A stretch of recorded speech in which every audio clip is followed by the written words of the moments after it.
You know, when I was growing up, it was a pretty long trip to get to the ocean. Yeah, I grew up in Illinois, so we didn't have a lot of ocean experience. Well, needless to say, when I lived along the East Coast for over 20 years, I became fascinated with the ocean. I still love to watch it.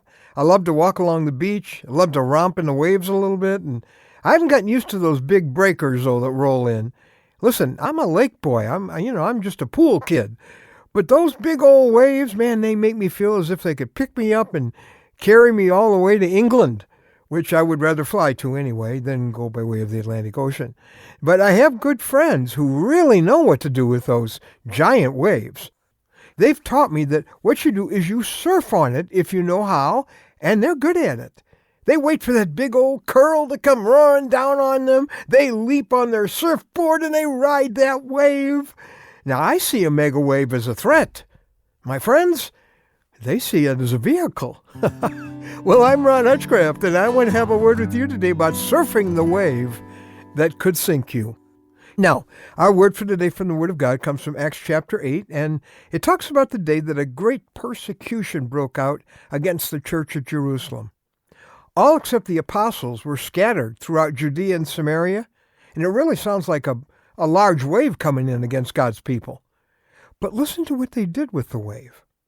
Those who had been scattered, chapter 8, verse 4 says, preached the word wherever they went. Now here's this violent enemy attack on the infant church, and it forces the believers out of their little nest in Jerusalem. I mean, they're probably losing their home and their family connections, possibly their job. So what did they do? Did they sink? No, they surfed on that big wave. They started spreading the gospel in all the places they were forced to go. Now that's just what God had predicted in Acts chapter 1, verse 8, when he said, "You'll be my witnesses in Jerusalem, then Judea and Samaria, and in the uttermost parts of the earth." But they weren't leaving Jerusalem, did you notice, until the persecution hit. See, the attacks of the enemy often end up facilitating the plans of God. Don't you love it? Because of how believers handle the heavy waves of crisis that come crashing toward them. You could do that. It's called capturing your crisis for Christ. This type of believer surfs on a wave of trouble instead of sinking under it. Let's fast forward 2,000 years from the book of Acts, and let's come to your life right now. You've got pressure. What's that wave that's coming in right now? You've got stress. You've got some anxiety. Can you see that wave? There's a crisis that's threatening you, or maybe a disappointment, a disease, a disaster. Capture your crisis for Christ. Do what these early Christians did.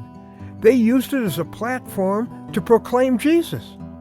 They said, well, if the crisis has forced me into a place I never wanted to be, I'm going to use this as a place to proclaim Christ. Basically, they believed that their situation was their assignment, wherever God put them.